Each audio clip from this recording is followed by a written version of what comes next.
we walk this road together, side by side, through laughter and through tears. We never had to hide. Your smile lit the darkness, your voice eased the pain. Now the silence echoes, calling out your name.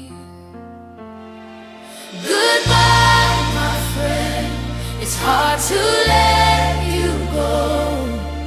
Your memory's a fire that forever will blow. I'll carry your spirit until the very end. In my heart you're still here. Goodbye, my friend.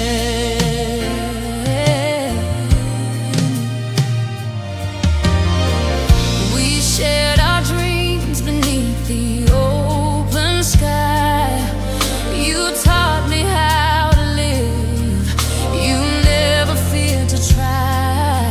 Now I face the dawn with a heavy soul, but your love remains, it makes me whole. Goodbye, my friend, it's hard to let you go. Your memory's a fire that forever will glow. I'll carry your spirit until the very end. In my heart you're still here. Goodbye, my friend. No more pain, no more sorrow where you are, but I'll look for you each night in the stars. And when my journey finally finds its end, I'll see you again, my dearest friend. Goodbye, my friend, though we're far apart, you'll always live on in the beat of my heart. Until we meet again, this love will never bend. So this is not the end.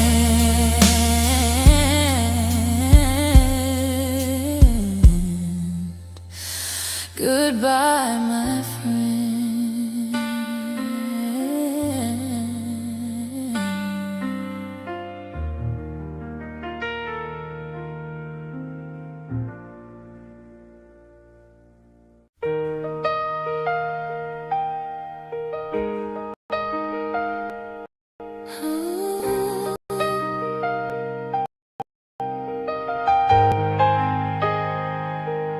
We laughed till we cried, shared secrets in time, walked through the fire, you stood by my side. Now you're on a new road, and I've gotta let you go. But there's something you should know. I'm gonna miss you, my friend. This isn't how I thought it would end. You were my shelter, my shoulder, my light in the darkest of nights. So much I still wanna say, but I'll hold it for another day. You were more than just someone I knew. I'm gonna miss you.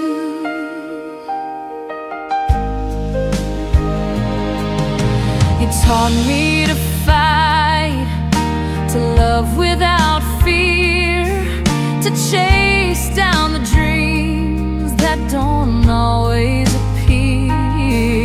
And though life moves on, this ache feels so strong, like a song with no last line. I'm gonna miss you, my friend. This isn't how I thought it would end. You were my shelter,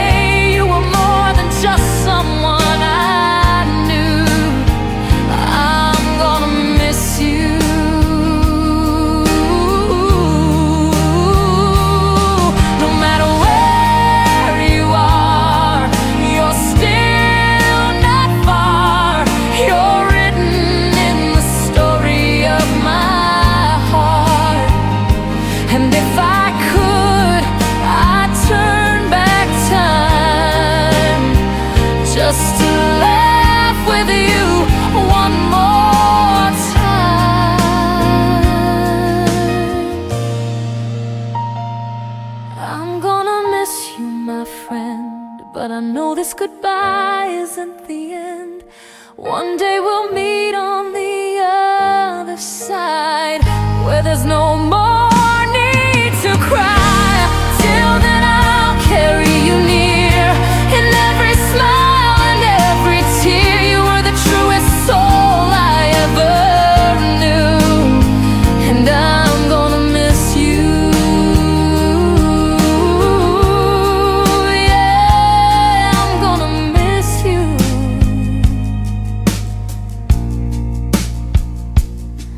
My friend.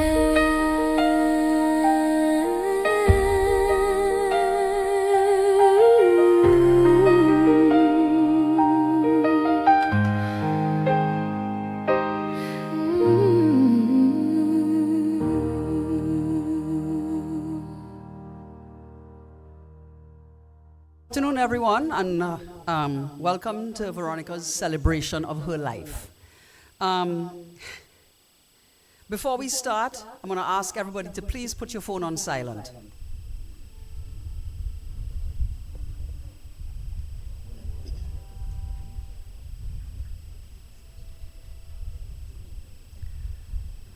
And if there's anybody still upstairs, could you come and have a seat, please?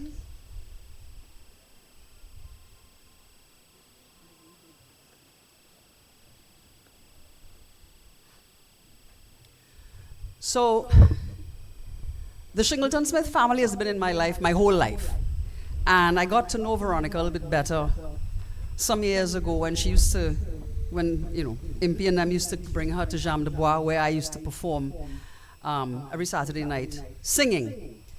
And I got to know her a little bit. And I gotta tell you, I loved that woman. I loved Veronica. And her stories were fascinating, among other things. And she loved music. So when Richard called me and he asked me if I would come here and, boss you all around today and sing, I couldn't very well say no. So we're going to try and follow the order of service as best as we can.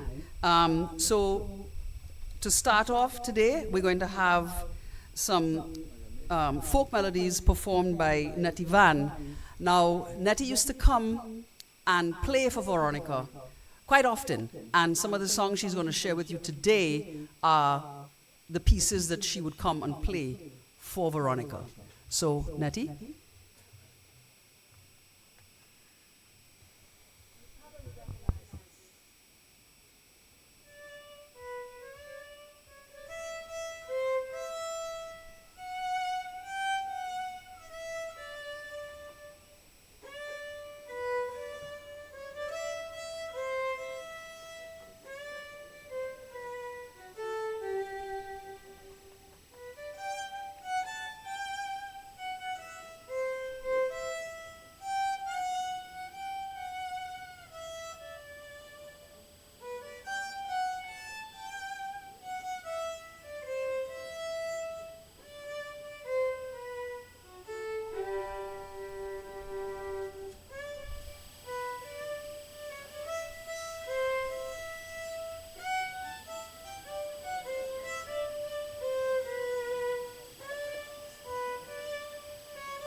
Thank you so much, Nettie.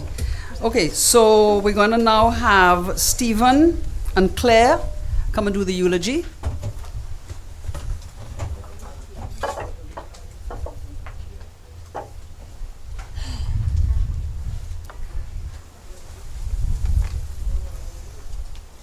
think we can play that at the dinner.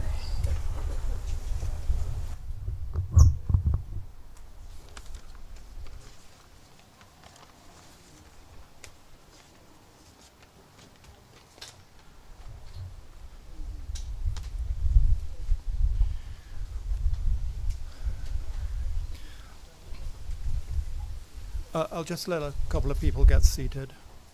Can you hear me? Yeah.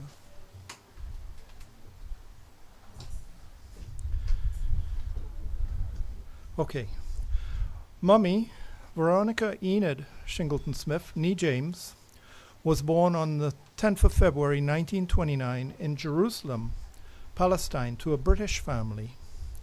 She was the second child of Evie Methuen Vivian James and Florence Claire Mary Miller. She had an older brother called Peter, who was born in 1927 in Nablus, Palestine. Her father was a British colonial police officer attached to what was called the Palestine Police. It was dangerous times in Palestine as it was a British protectorate, and the British were tasked with creating a home for the Jews, whilst at the same time protecting the rights of the indigenous Palestinians. Her father had to contend with both the Jewish paramilitary groups, such as the Irgun and the Stern Gang, as well as the indigenous Arab population, dealing with assassinations, bombings, and targeted attacks against the British administration and infrastructure. Mummy, however, had fond memories of her childhood in Palestine, and if she had one political view, it was her utter sorrow and disgust at the atrocities against the Palestinian peoples. As a result of the dangers, Veronica and her brother were relocated back to the UK in 1936, as it was safer there, where she attended boarding school. Veronica was 10 years old in England when Britain declared war on Germany in 1939. This event was to have a huge impact on her life. Her mother deposited her in a boarding school run by French nuns called Les Oiseaux. She was told by her mother that she was going to return to join her father in Palestine, and that the war would be over in 2 years, and she would return then to get her. Well, 2 years to a 10-year-old was an eternity, and she was quite saddened by this. She didn't see her parents for another 5 to 6 years, as the war took well over 2 years. While attending the convent, Mummy became fluent in French and always spoke in glowing terms about the loving care she received from those nuns. At some point early in the war, the convent had to be relocated west of London to Somerset to be out of the way of the German bombing raids. The stress of the war and being separated from her parents caused her to develop a terrible stammer. Speech therapy was arranged, mainly in the form of poetry. In addition, the convent would put on plays in which she was given leading roles. This resulted in creating her first passion in life, drama and the art of theatre. After the war, she applied to attend the Royal Academy of Dramatic Arts, better known as RADA. Competition from war veterans was great, and she was only successful after her third attempt when she was accepted into pre-RADA or Parada. After a total of 3 years, she completed her training there and became an actress. She auditioned for a movie and got the part, a film in 1950 called Full Circle. After that, she was part of a traveling theatre group that put on performances around the country, and she was very happy with her career. Meanwhile, the British withdrew from Palestine in 1948, and her father needed a new posting. 1948 was also the year of the Castries fire, and to cut a long story short, her father was posted to St. Lucia in 1948 as Chief of Police. Having seen very little of his daughter growing up, Veronica was sent a telegram asking her to come and visit them in St. Lucia. This was now 1951. She was busy enjoying her career and rather reluctantly agreed to visit. She certainly did not have romance on her mind. Well, fate had other plans. She met my father on that visit and had a whirlwind romance and got married shortly afterwards in March 1952. 4 children resulted from that marriage. Rosalind, better known as Impy, was born in 1953. James in 1956. Richard in 1960. And Stephen, yours truly, in 1963. The marriage was a very happy one. Interrupted after 54 years in 2006 was the passing of my father. But it never ended. She was still married to him for as long as she lived. After getting married, Mummy went to live at Mamiku with my father, not very far from here, just about a kilometer away.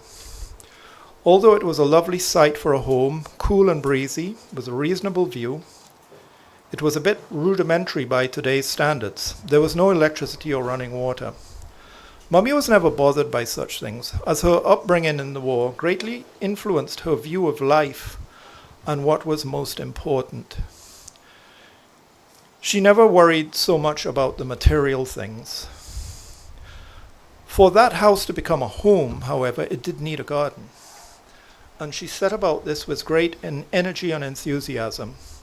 If anything could define Mummy, it was her energy, determination, and enthusiasm.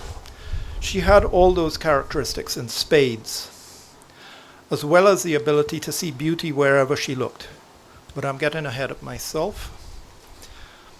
Mummy had developed a love of gardens at about the age of 5 years old whilst living in Palestine, when her parents would bring her to visit the Baha'i gardens on Mount Carmel in the city of Haifa. Creating gardens was to become one of her great passions in life, the first of which was the garden at Mamiku Estate House. In the 1960s, with the banana industry becoming well established in St. Lucia, there was a need for aerial spraying of the crop to control the leaf spot disease. French pilots from Martinique were engaged to do the job. For various reasons, this operation was carried out early in the morning to maximize effectiveness. So these pilots were available for most of the day to teach people how to fly. My father was first in line. Flying was his passion. One of the things that contributed to my parents' successful marriage was they allowed each other to pursue their passions unimpeded. So my father was a full-time pilot from about 1964 to 1974. This meant that Mummy took over the running of Mamiku, which was a coconut estate producing mainly copra, with her usual energy and determination. At about the same time, 1963-64, my parents had moved from Mamiku to Castries. Impy and James needed an education beyond what homeschooling could provide. The new home was my grandmother's house located at the top of La Panse Hill, where I was born, at home, and that is another story of survival. About 6 months before I was born, in 1963, my mother had a friend die during childbirth at Victoria Hospital, and she decided, with her doctor's agreement, to have me at home. The first of her 3 children had been straightforward and uneventful, with Richard, her third, being particularly easy. Well, it was not to be with me. I was a face presentation birth, with the umbilical cord becoming wrapped around my neck. Dr. Owen King was called. Fortunately, he had only recently read about this situation in the Lancet Medical Journal. He knew exactly what to do, and eventually I was delivered after a very long and extended labor. We both owed our lives to Dr. Owen King. Moving forwards to the late 1960s, St. Lucia was getting into tourism. Hotels were being built that required landscaping.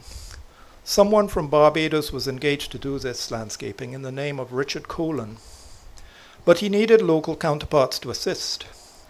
Stepping up to the plate was my mother and Christine Lovell.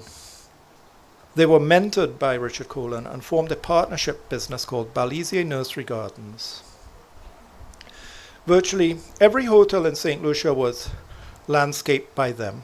La Toque, Carib Blue, Holiday Inn, Halcyon Beach, Halcyon Days, Marico Discovery, Sugar Beach, Cap Maison, to name a few. Mummy and Christine brought different strengths to the table that complemented each other. I'm so proud of what they achieved. Christine was my mother's business partner, the sister she never had. I never remember them ever having a disagreement. They worked with each other till the end, until they could no longer work, never really retiring.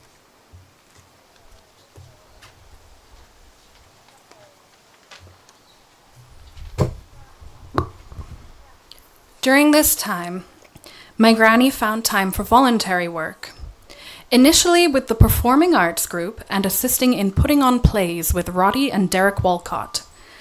My dad remembers, as a child, being brought to productions and rehearsals in the town and parish centres in Castries as well as on Morne Fortune. Unfortunately, the drama gene skipped my dad. However, it definitely fell on me. In 1979, long before I knew my granny, she became involved with the Upton Gardens Girls' Centre, an institution established to help rehabilitate disadvantaged girls. The government of St. Lucia had requested assistance from a UK charity called the National Children's Home, NCH. The following is paraphrased by Virginia Membry, who was appointed to be the first director of the centre. I first met Veronica when I was appointed director of Upton Gardens Girls' Centre in February 1979. The St. Lucian government had requested assistance from a UK charity, NCH, and I was employed by NCH to be the first director. Veronica was treasurer on the newly appointed committee. As a landscape gardener, she was excited to take charge of managing the gardens and grounds of the centre.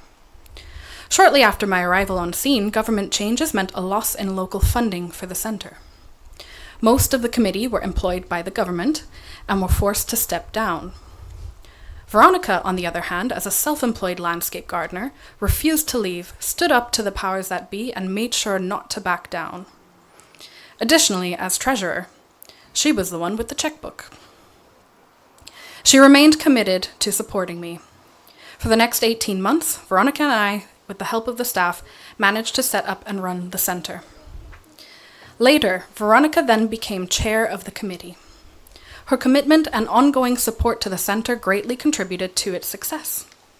Throughout all this period of political instability, Veronica remained totally unflustered. She was never surprised at her successes, as she had an implicit belief that all would come right in the end. I would describe her as a blithe spirit. Many thanks to Virginia for these words. My granny was a woman who wore very many hats. She positively impacted every person she ever met and was fondly known across the island as Nénène Fleur, patois for godmother of the flowers. She was the love of my grandpa's life, as previously mentioned, and was a loyal wife to him, not only until the day he died, but also in the 20 years following, never letting his memory be forgotten. She was a loving mother, cherishing all 4 of her children and maintaining strong bonds with each of them as they traveled the world, made their careers, met their own life partners, and had their own children.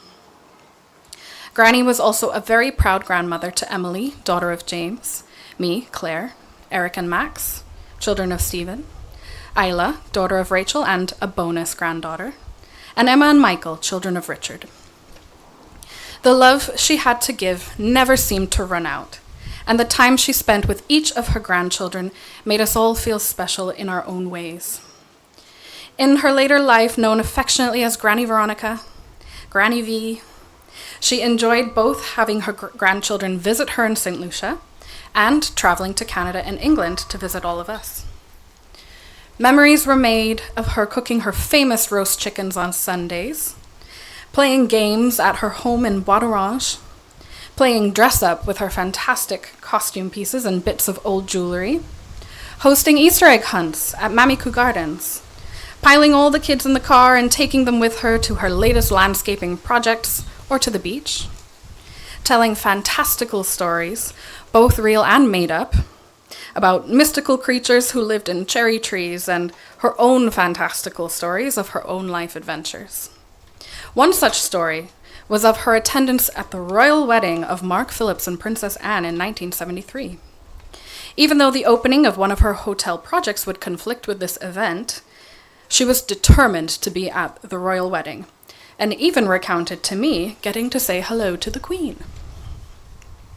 Us grandchildren loved her stories and remembered them well. She proudly plastered photos of all her grandchildren around her home and vividly told the stories of her travels abroad for graduations, celebrations, and the like. My granny started her life in St. Lucia at Mamiku and spent her final days there as well. Her commitment to Mamiku never wavered. Every last cent she made was reinvested in Mamiku, whether it be Mamiku Gardens, which she created in the late 1990s, which had been an ambition of hers for some time, or her more recent vision in Mamiku Coco. My grandmother's life is unlike any others I've ever known. It is a story of a child of empire, a witness to history, a young girl forged by separation and danger, a woman shaped by beauty, creativity, and resilience.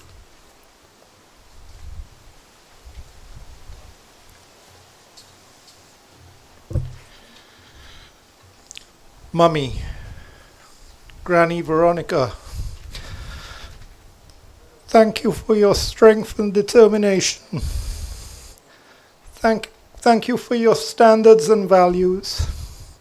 Thank you for your love. We trust that your journey continues in peace and purpose. We will do our best to honor you by living as you taught us, with dignity, strength, and grace. My mum had one favorite toast that she would give at any celebration.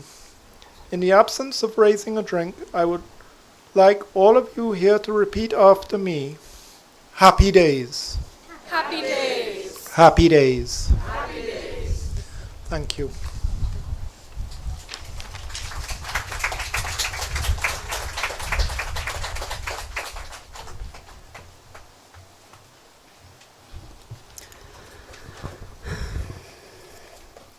Thank you, Stephen and Claire. Okay, so we're now going to have some Baha'i prayers and readings. It's going to be the story, prayer, hidden words, prayer, and by Moses Auguste, Nancy Cole Auguste, Janet Lang, James Shingleton-Smith, and Urmi Prasad. So if you'd like to come up.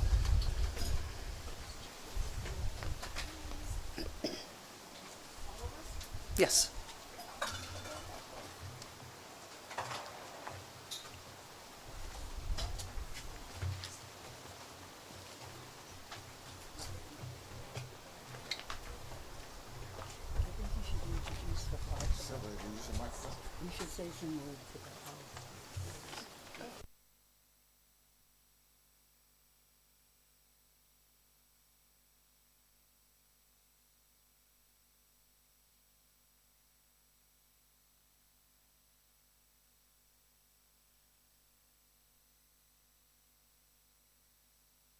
Veronica's daughter-in-law.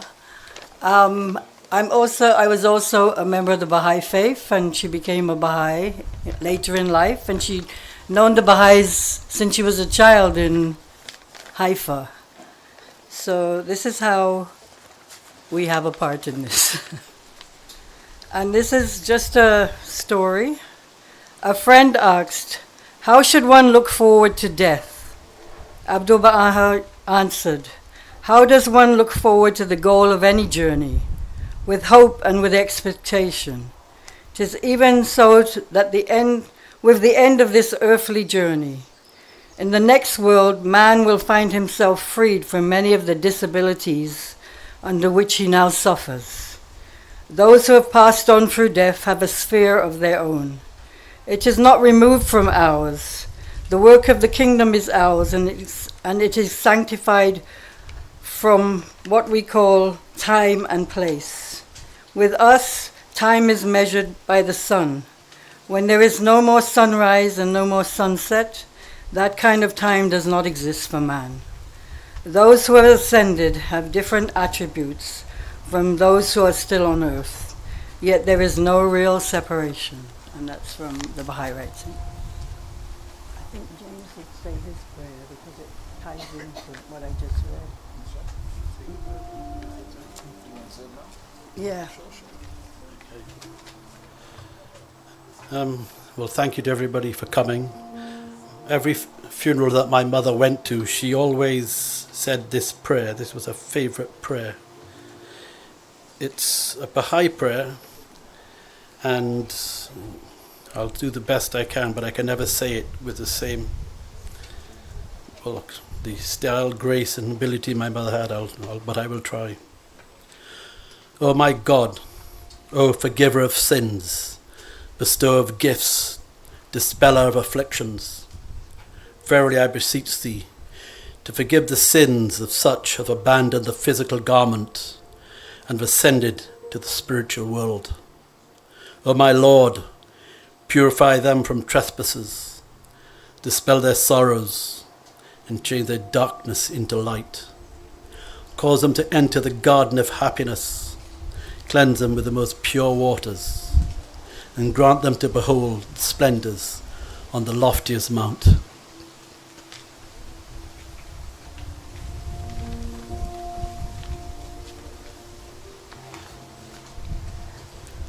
This is another prayer for the departed, and it's one of the prayers we say for women who's passed on. O Lord, O thou whose mercy have encompassed all, whose forgiveness is transcendent, whose bounty is sublime, whose pardon and generosity are all embracing, the lights of whose forgiveness are diffused throughout the world. O Lord of glory, I entreat thee fervently and tearfully to cast upon thy handmaiden who have ascended unto thee the glances of the eye of thy mercy. Robe her in mantle of thy grace, bright with the ornaments of the celestial paradise, and sheltering her beneath the tree of thy forgiveness. Illumine her face with the lights of thy mercy and compassion. Bestow upon thy heavenly handmaiden, O God, the holy fragrances born of the spirit of thy forgiveness. Cause her to dwell in a blissful abode. Heal her griefs with the balm of thy reunion, and in accordance with thy will, grant her admission to thy holy paradise. Let the angels of thy loving kindness descend successively upon her, and shelter her beneath thy blessed tree. Thou art verily the ever forgiving, the most generous, the all bountiful.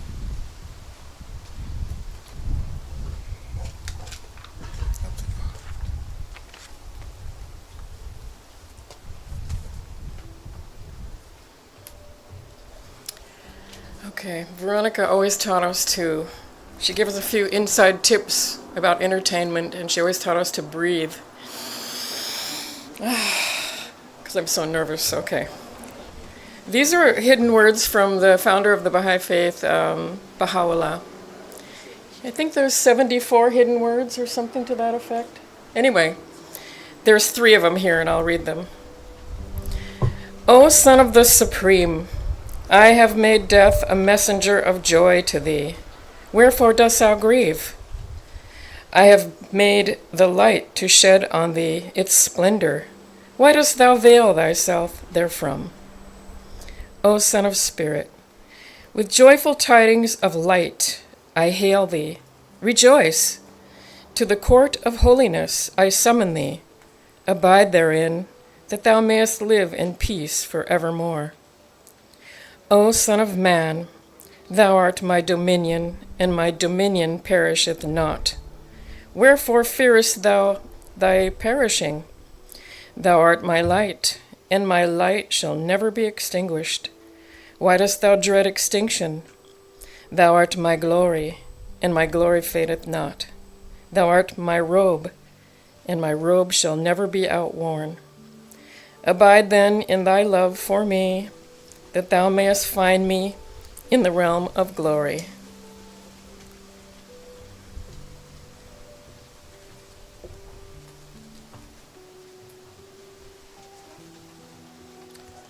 Now I have a reading by Baha'u'llah on the nature of the soul.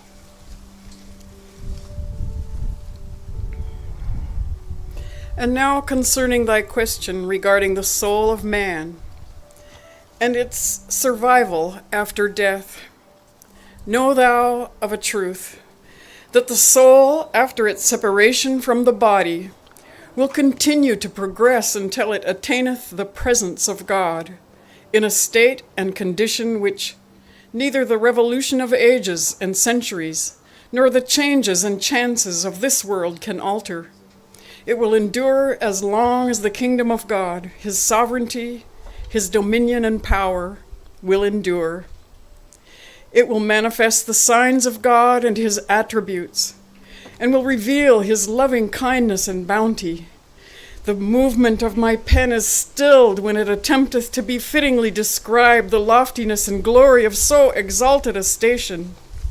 The honor with which the hand of mercy will invest the soul is such as no tongue can adequately reveal, nor any other earthly agency describe. Blessed is the soul which, at the hour of its separation from the body, is sanctified from the vain imaginings of the peoples of the world. Such a soul liveth and moveth in accordance with the will of its Creator, and entereth the all-highest paradise. The maids of heaven, inmates of the loftiest mansions, will circle around it, and the prophets of God and his chosen ones will seek its companionship. With them that soul will freely converse, and will recount unto them that which it hath been made to endure in the path of God, the Lord of the worlds. If any man be told that which hath been ordained for such a soul in the worlds of God, the Lord of the throne on high and of earth below, his whole being will instantly blaze out in his great longing to attain that most exalted, that sanctified and resplendent station. The nature of the soul after death can never be described, nor is it meet and seemly and permissible to reveal its whole character to the eyes of men. The prophets and messengers of God have been sent down for the sole purpose of guiding mankind to the straight path of truth. The purpose underlying their revelation hath been to educate all men, that they may at the hour of death ascend into the utmost purity and sanctity with absolute detachment to the throne of the Most High.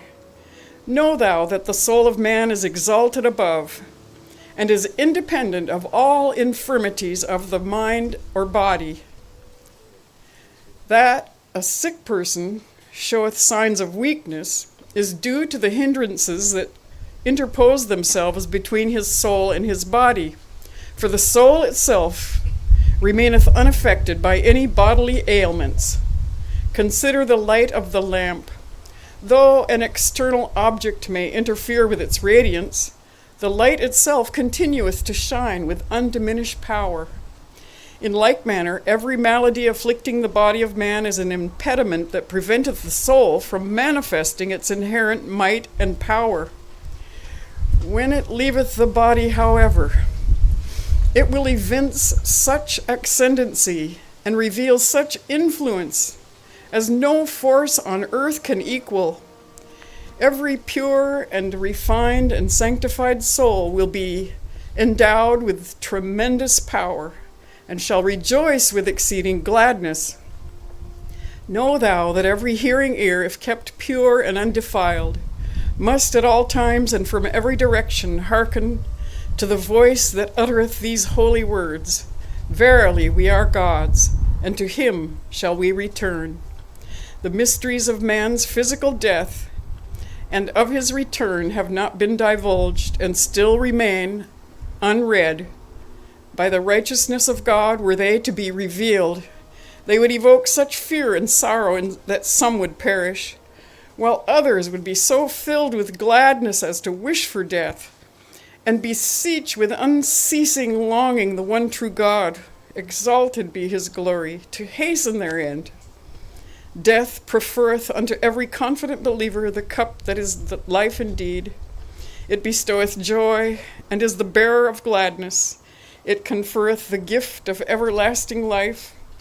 As to those that have tasted of the fruit of man's earthly existence, which is the recognition of the one true God, exalted be his glory, their life hereafter is such as we are unable to describe. The knowledge thereof is with God alone, the Lord of the worlds, Baha'u'llah.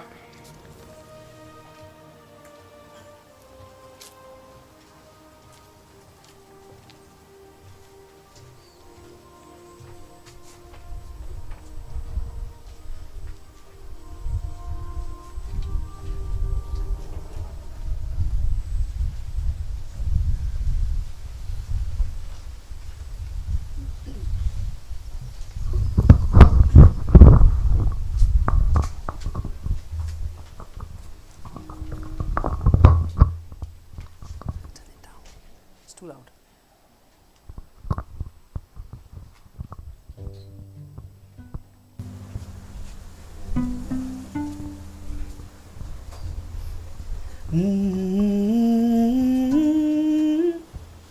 La da da da da da da da da la da da da da.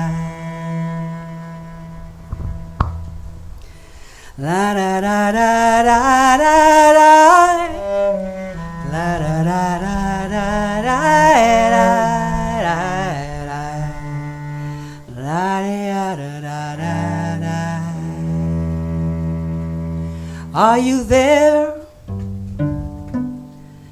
Are you anywhere? You're supposed to be here. Where are you now? Sometimes I wake up in the middle of the night. There are times when I cry, but it's alright. Sometimes I wonder why you had to go and make us cry.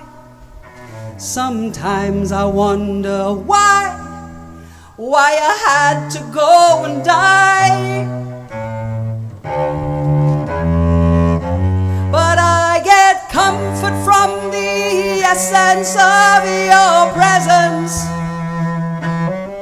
and I hope to God that you can feel me too. 'Cause in the deepness of my soul there is the biggest hole, and it's only partly filled with the memories.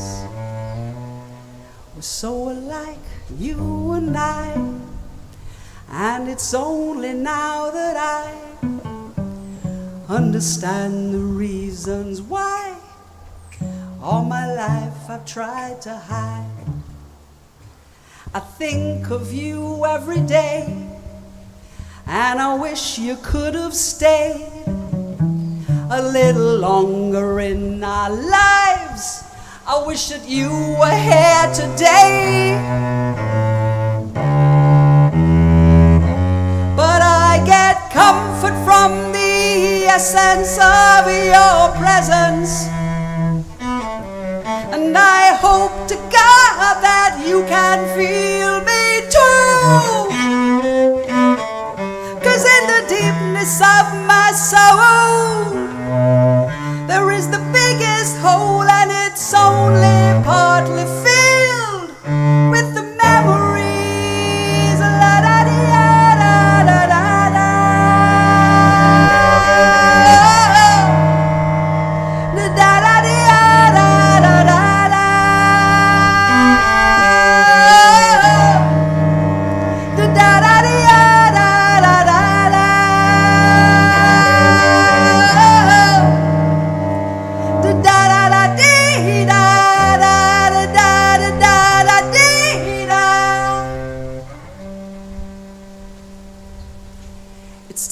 hard. It's still so very hard to think that you're gone and you're not coming home.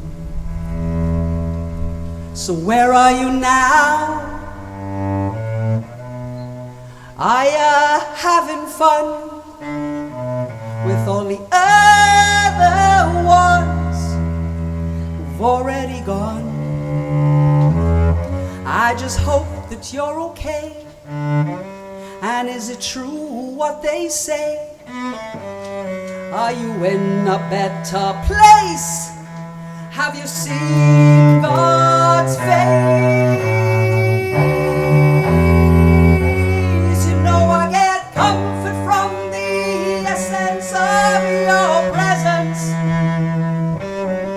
And I hope to God that you can feel me too. 'Cause in the deepness of my soul, there is the biggest hole, and it's only partly filled with the memories. You know I get comfort from the essence of your presence.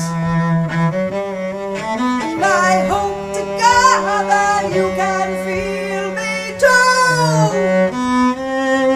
'Cause in the deepness of my soul, there is the biggest hole, and it's only partly filled with the memory.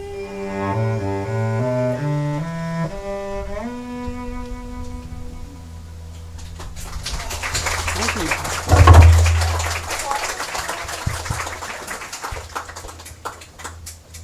I need a sip of water for the next one.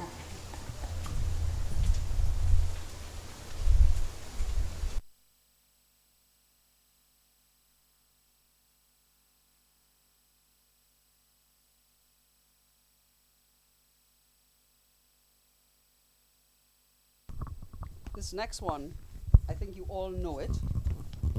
And I'm only going to do the first 3 verses because I actually only know the first 3 verses.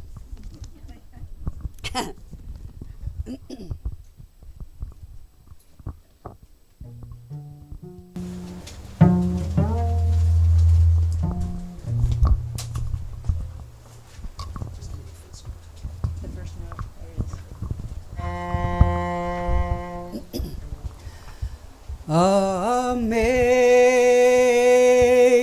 Amazing grace, how sweet the sound that saved a wretch like me.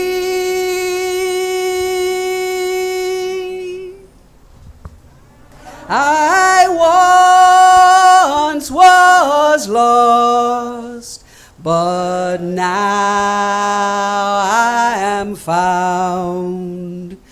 Was blind, but now I see. 'Twas grace that taught my heart to fear, and grace my fears relieved. How precious did that grace appear the hour I first believed. Through many dangers, toils, and snares, I have already come. 'Tis grace has hath brought me safe thus far, and grace will lead me home. Amazing grace, how sweet the sound that saved a wretch like me. I once was lost, but now I am found. Was blind, but now I see.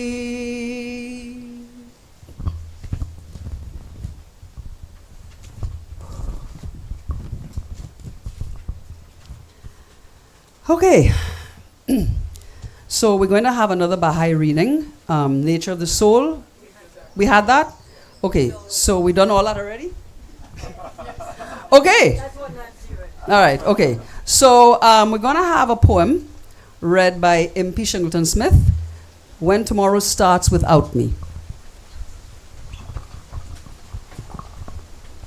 Bad knee and all. She blames her mother for having a bad knee. I suspect she was breakdancing last night or something. I don't know.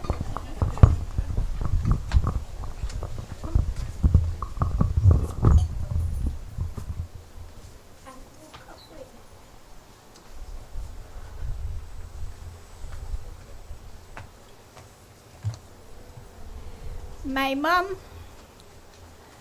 planned ahead and wrote this poem, and we found an envelope that was addressed to my 4 children, and this was the poem she wrote. The first time I read it, I could hardly see the paper, so hopefully I'll do better right now. When tomorrow starts without me. When tomorrow starts without me, and I'm not here to see if the sun should rise and find your eyes are filled with tears for me. I wish so much you wouldn't cry the way you did today, while thinking of the many things we didn't get to say. I know how much you love me, as much as I love you. And each time you think of me, I know you'll miss me too. But when tomorrow starts without me, please try to understand that an angel came and called my name and took me by the hand and said my place was ready in heaven far above, and that I'd have to leave behind all those I dearly love. But when I walked through heaven's gate, I felt so much at home. When God looked down and smiled at me from his great golden throne. He said, this is eternity, and all I promise you, today your life on earth is past, but here it starts anew. I promise no tomorrow, for today will always last. And since each day is the same way, there's no longing for the past. So when tomorrow starts without me, don't think we're far apart. But every time you think of me, I'm right here in your heart. Thanks.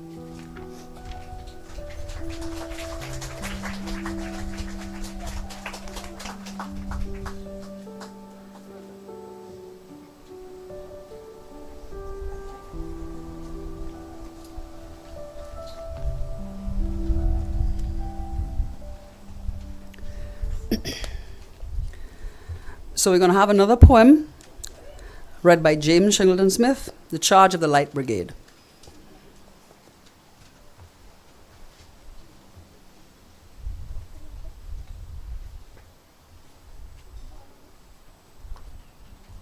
Well, listen to my sister. Hope I do better than her. Don't think I will, though. My mother loved poetry. One of her favourite poets was Dylan Thomas. And it's amazing, I discovered that too, that I loved it as well. This one is The Charge of the Light Brigade by Alfred Lord Tennyson. It's about the Battle of Crimea, which is going another battle that was fought between the French, British against the White Russians. And now the same thing's happening right now, nearly 200 years later, between the Russia and the Ukraine, same area, Balaclava.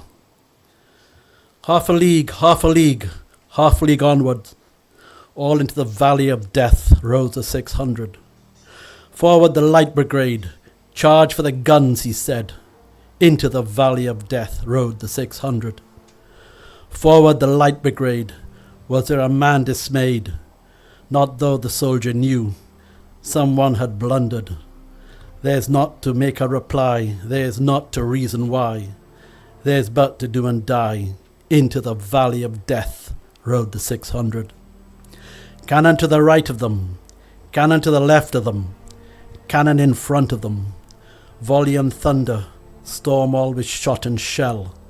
Bloody they rode and well, into the jaws of death, into the mouth of hell rode the 600.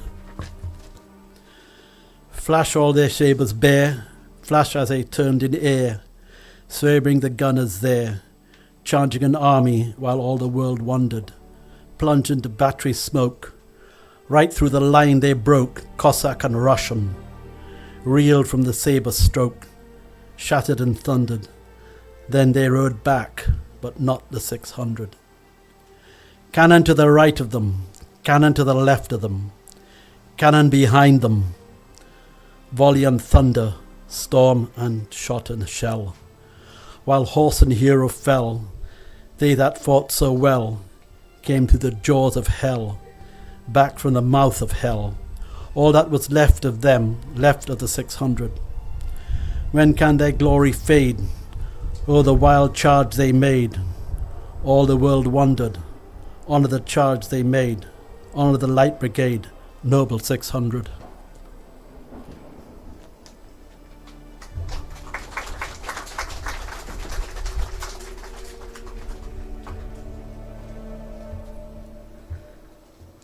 All right, so we're going to have another poem read by Lucy Watson, Life Well Lived.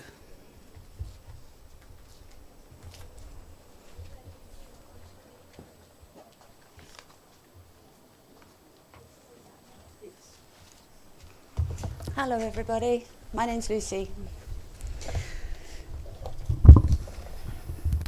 I was lucky enough to meet Veronica a few years ago after I arrived in St. Lucia and spend a lot of time with her. We became great friends and we read a lot of poetry together.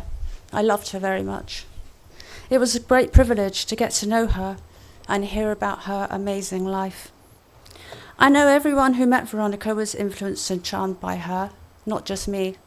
She was completely without judgment and full of love and enthusiasm, and had in addition a most marvellous sense of fun and humour.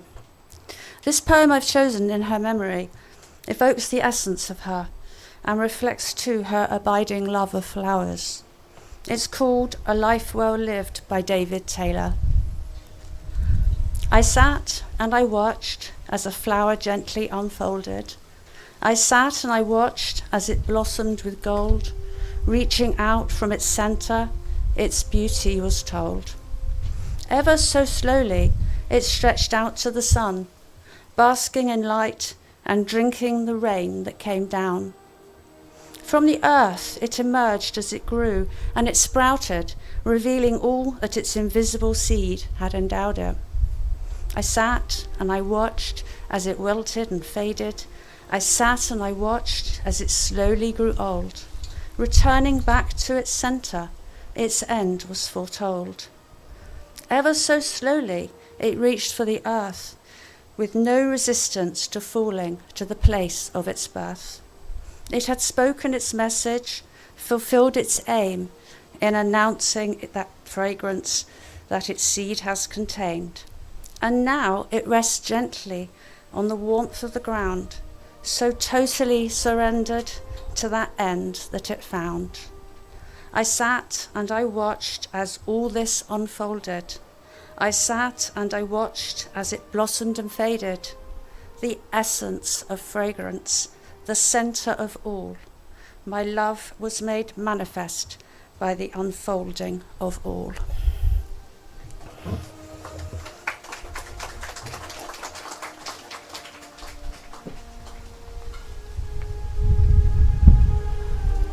So McDonald Dixon was going to come and read tribute to Veronica, but in his stead, Jane King is going to come and do that for us.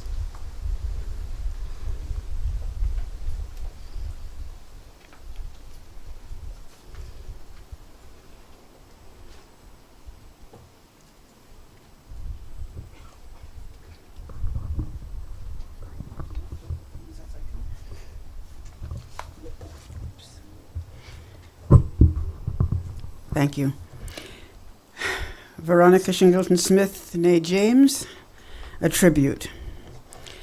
I recall quite vividly my first meeting with Mrs. Veronica Shingleton-Smith.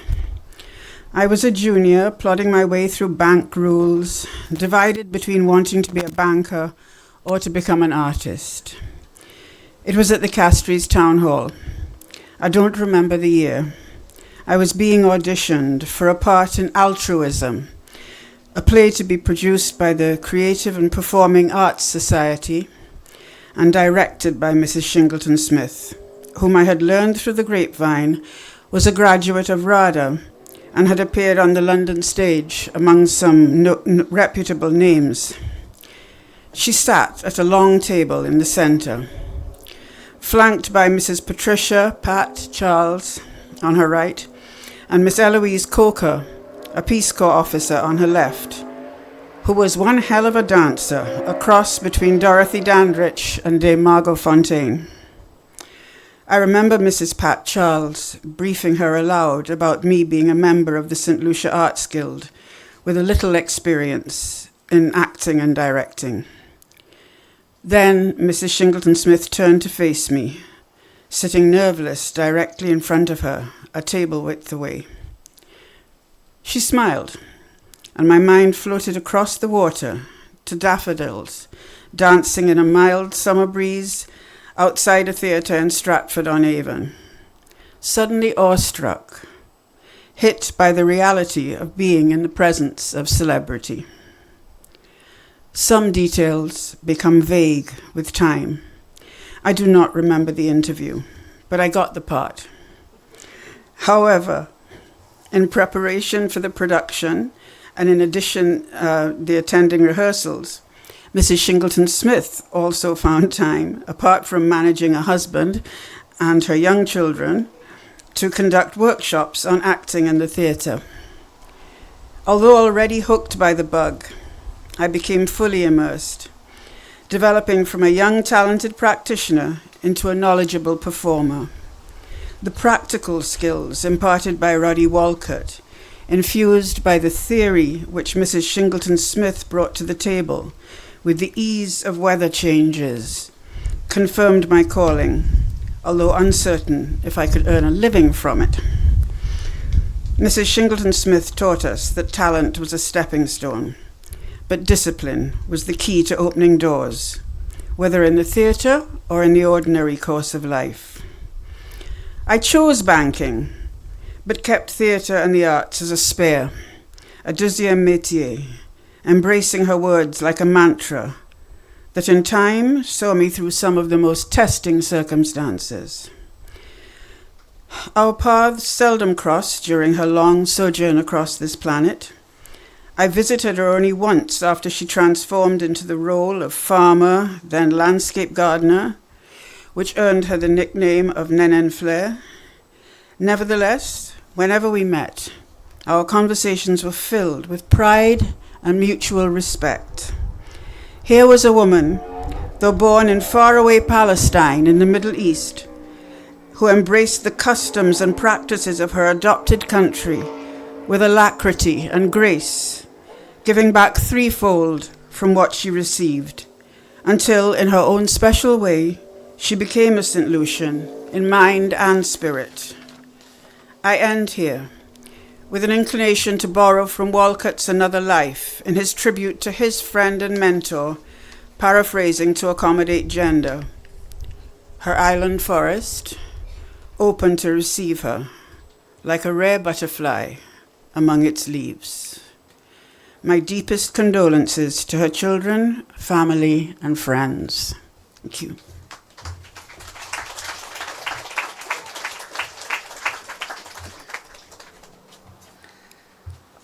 So you all got that was from McDonald Dixon, right? Okay, just checking.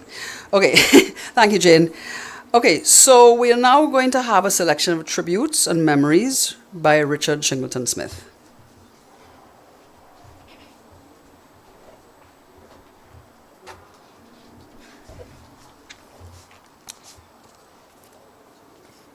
I'm going to read a number of tributes from Veronica's old and dearest friends. The first one, her oldest friend, who is now 103 and lives in Bristol, a bit closer, lives in Bristol, so this one is from Betty Lanham, but this was written by her son Keith. This is a message from the Lanham family, Betty, Keith, Anne and Olivia. We send our deepest sympathies on this sad occasion, but I am sure it will also be a celebration of a wonderful life. My mother Betty is now 103, living in the Manor Care Home in her home village of Abbotsleigh near Bristol. She met Veronica in early September 1953 when her father Doug arrived in St. Lucia to work with the well-known company called M&C's in Castries. I spoke to Mum yesterday and asked for her first memories of meeting Veronica. She thought for a minute and so then recalled that she immediately felt a bond and friendship with Veronica, who was a lovely, kind, warm and also beautiful. Mum was insistent on that point. A beautiful woman. They both got on together straight away and developed a close friendship that has lasted all these years. And I'm just going to interject here that whenever my mother visited me in the UK, I would always take her down to Bristol to stay with Betty. And Betty used to get her to work very, very hard in her garden, landscaping. I was born in St. Lucia and our family returned to the UK in 1959, but their friendship endured with Veronica visiting and staying in Betty's beloved cottage in Abbotsleigh over many years. Betty did likewise with Veronica staying with Veronica in her own townhouse and enjoying Mamiku Gardens and watching her family grow.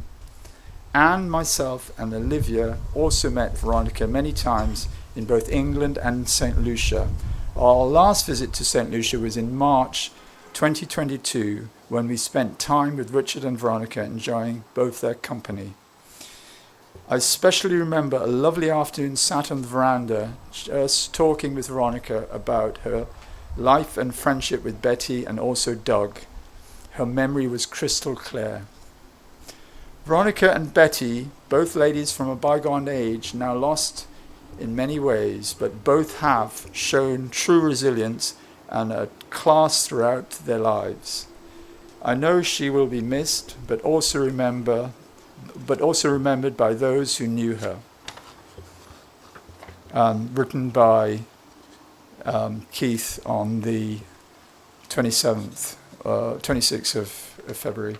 Now the next tribute is from Virginia Membray, but Claire has done a fantastic job. So I'll just include a few paragraphs which weren't covered. So, and again, when my mother visited the UK, I'd always take her to see her great friend, Virginia, who lived quite close to Bristol as well. So we could kill two birds with one stone. So after they had succeeded through the political sort of upheavals of getting the Upton Girls Centre on a steady keel, the life sort of went on. And this is a story that Virginia recalls. One lasting memory I have of Veronica during my time as a director is her inviting myself, staff and girls on board a cruise ship for lunch. Veronica used to do all the flower arrangements when the cruise ship docked, and so could be able to do this. As the crew as some of the girls had been recruited on board the cruise ship to satisfy the needs of the crew, you can imagine the shock and horror of the dock workers when they witnessed the girls being escorted as guests onto the ship. And they tried to manhandle the girls off the dock. To the great consternation of the girls, Veronica remained completely oblivious and ignored all the commotion. Another early memory is from my first committee meeting in February 1979, when we all sat around a table and Veronica sat opposite me. She wore a beautiful hat, an elegant top, and looked the height of fashion. But when she stood up, I noticed she was wearing sturdy, heavy-duty pimsels. And a final memory is driving with her in the rain. The windscreen wipers had stopped working, so Veronica had tied a string to them, and as we drove along, we took turns pulling the string to keep the wipers moving. For Veronica, this was perfectly normal. That's written very kindly by Virginia Memory. And then this one is by Eleanor Shingleton-Smith, the mother of her grandchildren, my ex-wife, who Veronica knew over very many years. We got married in the early 90s at her house in Marisil. So, some people move through the world with a quiet grace that touches everyone around them. Veronica is one of those people. My memories of her are full of beauty, kindness, and the simple joys of being in her company. My memories of her are rooted in the places she loved. In particular, gardens. We spent many happy hours wandering through Hilliard Gardens in Romsey, Wisley in Surrey, and of course, Mamiku Gardens in St. Lucia. She loved flowers, foliage, and their colour, their names, their quite beauty. Mamiku Gardens in St. Lucia was where Veronica came alive most of all, and there her spirit shone brightest. I remember seeing it through her eyes. The stream threading through the valley, the climb to the hilltop, the sweep of the landscape she knew so intimately. She carried a deep pride in that place, its history, its local characters, its living tapestry of plants. Her knowledge was vast, but it was her joy in sharing it that stayed with me. After walking through Mamiku Gardens, we would sit in the cafe with tea and toasties, chatting with the people who worked there. Veronica had a natural way of connecting with others. Wherever we went, she asked questions, listened closely, and made people feel valued. She was quite genuinely interested in the stories of others. One of my fondest memories is helping Veronica and Christine prepare flowers for one of the cruise ships on Christmas Eve one year. We had to work at speed, surrounded by colour, scent, and the beauty of flowers. It was simple, joyful work, and it felt very special to be part of it. Her own stories were treasures, tales of school days in Somerset with the nuns, years spent in Palestine, memories of relatives and friends. She told these stories with humour, honesty, and a sparkle in her eye. I remember going to a play with her in London, like the Browning version, and watching her greet an actor who she knew afterwards as if it was the most natural thing in the world.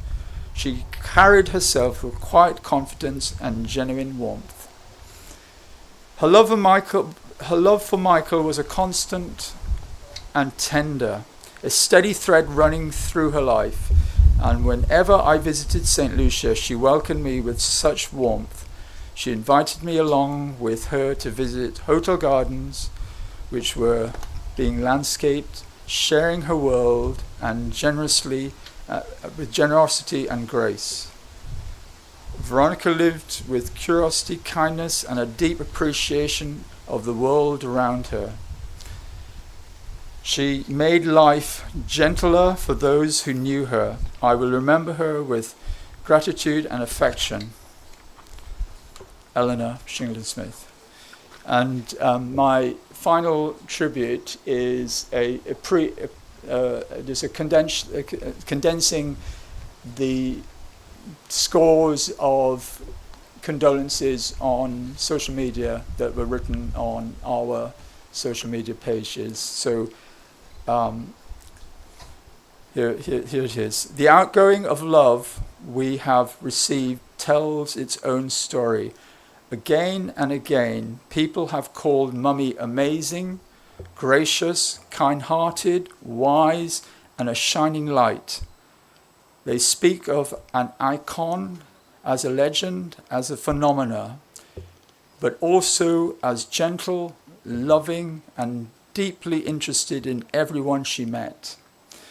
So many remember her tender care, her stories, her strength, her spirit that lit up a room and left a lasting impression with everyone she met. What moves us most is how many say they felt privileged to have known her. That is her legacy, a full and wonderful life. Lived with love, curiosity, courage, and generosity of heart. She crossed paths with many people, and she left every one of them richer for it. So that's then. So I'd just like to thank everyone for coming, and fantastic music. I mean, we have music later. Daniel for amazing singing, Amazing Grace, and her lovely self-composed song about her father. The great presentation that the live stream has produced. All Impy's staff who slaved away for the last week to prepare the gardens for this event, and of course, wonderful reading of the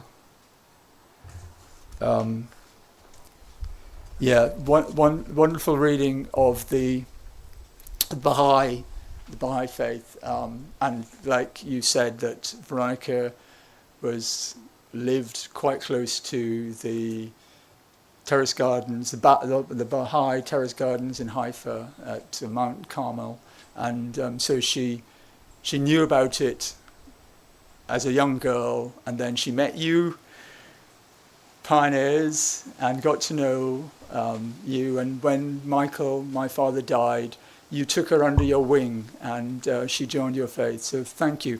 And thank you over the years for always coming and drinking tea with her. It was very nice. And so Veronica, my mother, spent... what I want to say is the caregivers, thank you so much. I wouldn't have managed without you. Thank you. And I think we should also mention, her doctor. I've seen Dr. Christopher Bobrin, he's somewhere here, and Dr. Chris Nathaniel, and Dan's sister Helen, who's a hospice nurse, who were great support, and everyone else. So thank you very much. And I'd like to invite you to a party in 3 years' time on the 10th of February 1929, when we will celebrate, we'll have one hell of a party that she has invited the whole of St. Lucia to for the last 5 or 10 years. Whenever she meets people, she said, come to my 100th birthday party, we're going to have one hell of a party. So we're going to have it here in 3 years' time. Well, just under 3 years' time. Thank you.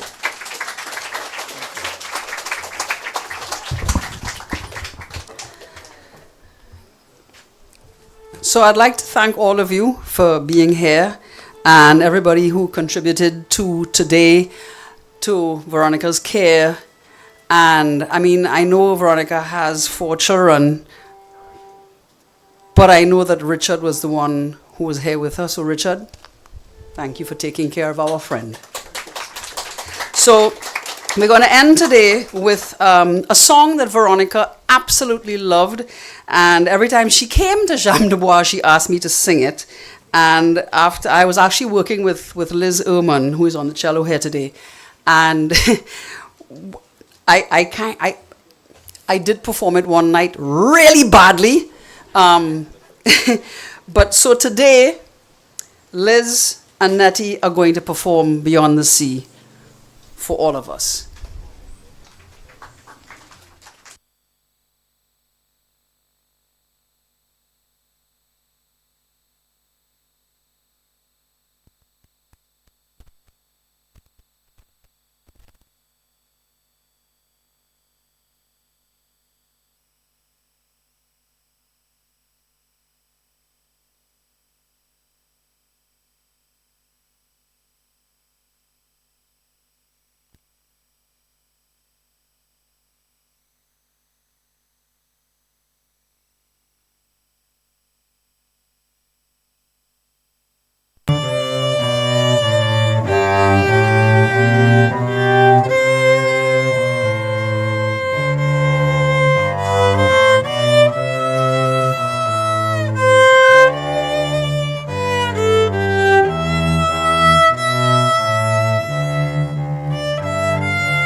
Thank you so much. So, I don't know if...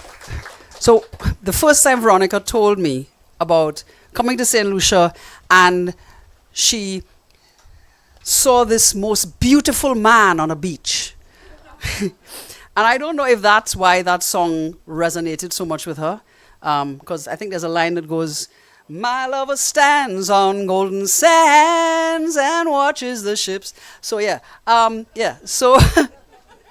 So it's always stuck in my head. So anytime I hear that song or think of it, I think of Veronica, and I hope you will too. So thank you ever so much. And in closing today, we're going to have some more folk melodies performed by Nettie Van. So once again, and Liz, of course. So once again, folks, thank you so much. Blessings.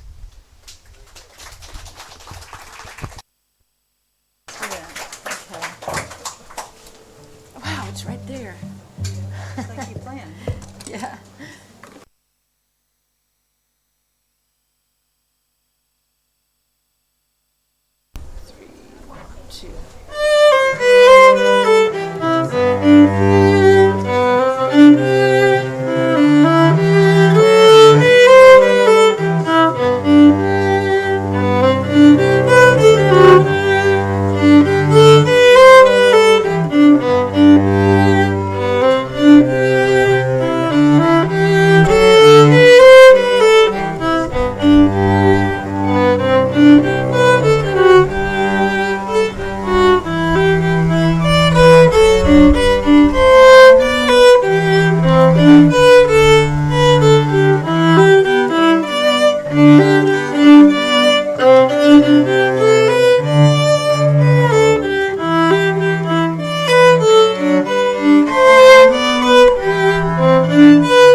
Did you want us to do one more? Sure.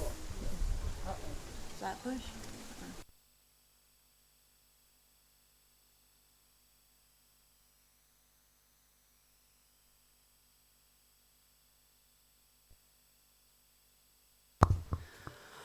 All right, so folks, there are refreshments upstairs. Liz and Nettie are going to play another piece. And if you'd like to meander up that way, you can start going now. You can wait for them to finish. But yeah, so just, so just refreshments upstairs. Thank you.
French one. And then I'll... I am so sorry I put 5 beats in the first measure of the Oh, it's okay. I thought we found each other. It was fine.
If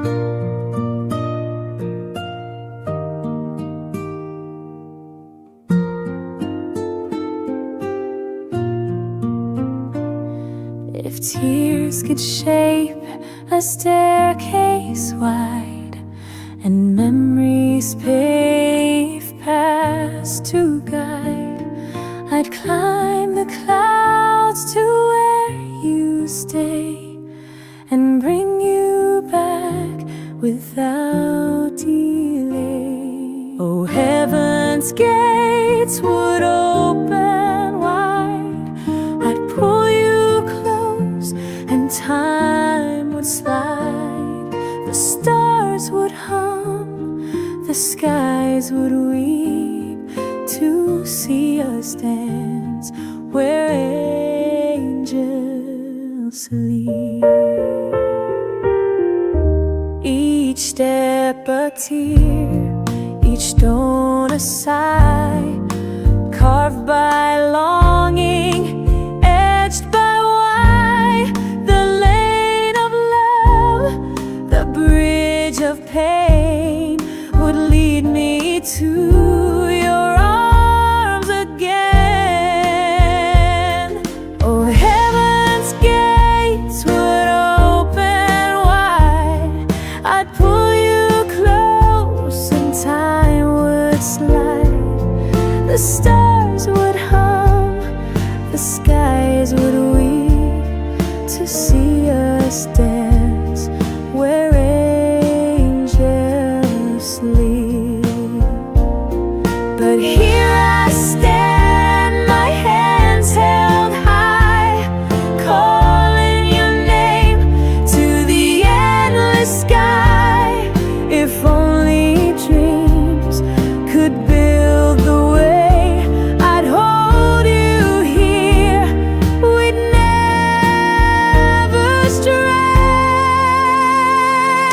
Oh, heaven's gates would open wide, I'd pull you close and time would slide. The stars would hum, the skies would weep to see us dance where angels sleep.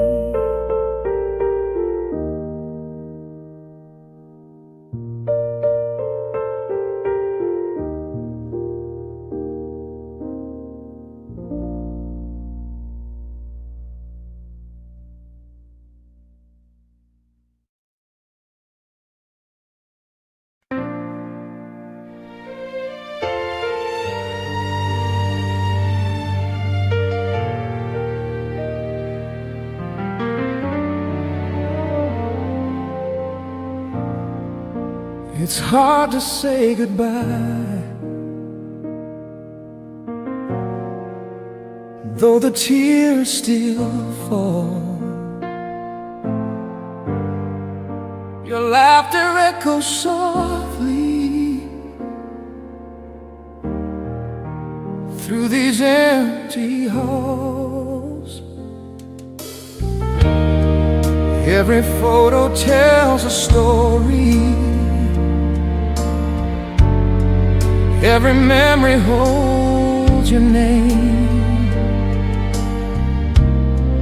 Though the world keeps turning, it'll never be the same. You're gone but not forgotten, Your love still carries on in the hearts of those you've touched. Your spirit's never gone. Through the pain and through the sorrow, your light still shines so strong. You're gone but not forgotten, your memory lives on.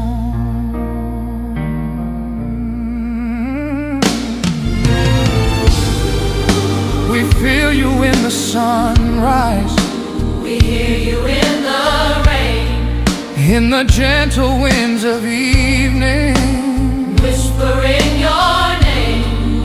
Your kindness left its footprint. Long time wind, no time could wash away. Though we can't see you standing here, your soul still lights our way. Oh, you're gone but not forgotten.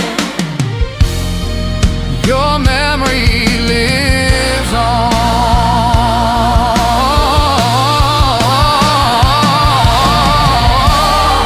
And when the night feels lonely, We'll look up to the sky, knowing one day we'll meet again. where tears will never cry.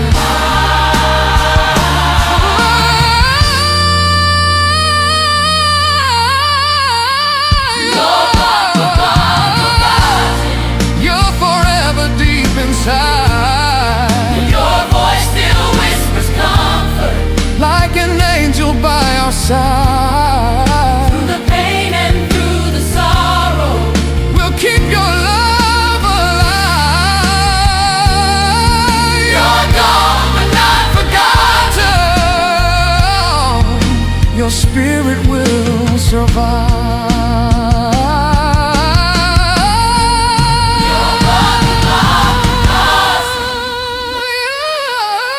Your memory lives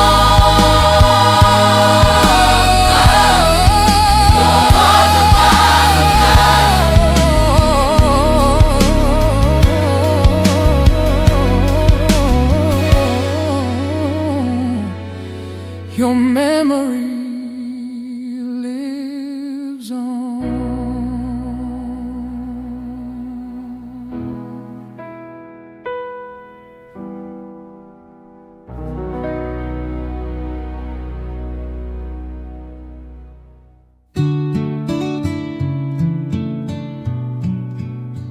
They stream the tears and the cheers so clear. From the church to the pitch, they're always near. Tie the knot or score the goal, my friend. GVD TV's got you till the end. They stream the highs, they stream the lows, from wedding vows to final shows. Through life's twists and the path it bends, GVD's there, it never ends.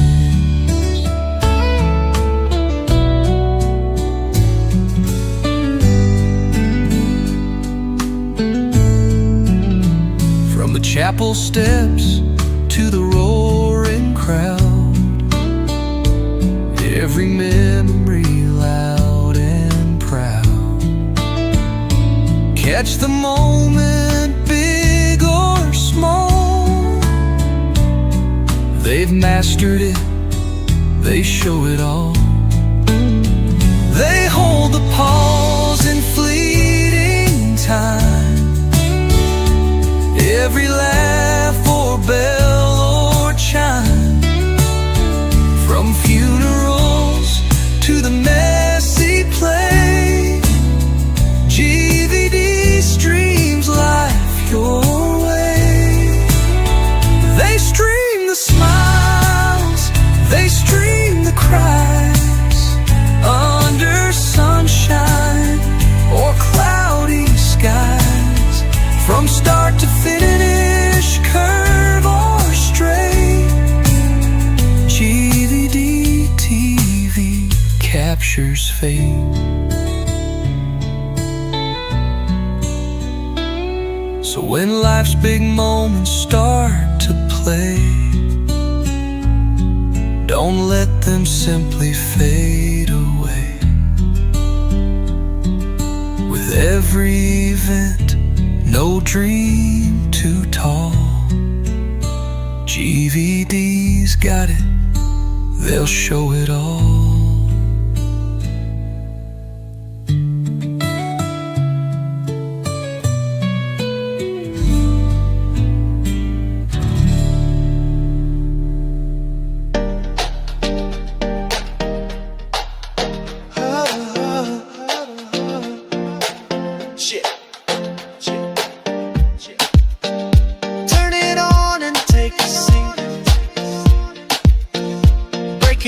news out on the street.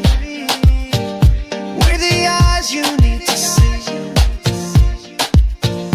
bringing truth on your TV. GVD, we've got your back. Facts on facts, we're on the track. Count on us, we'll light the way. Every hour, every day.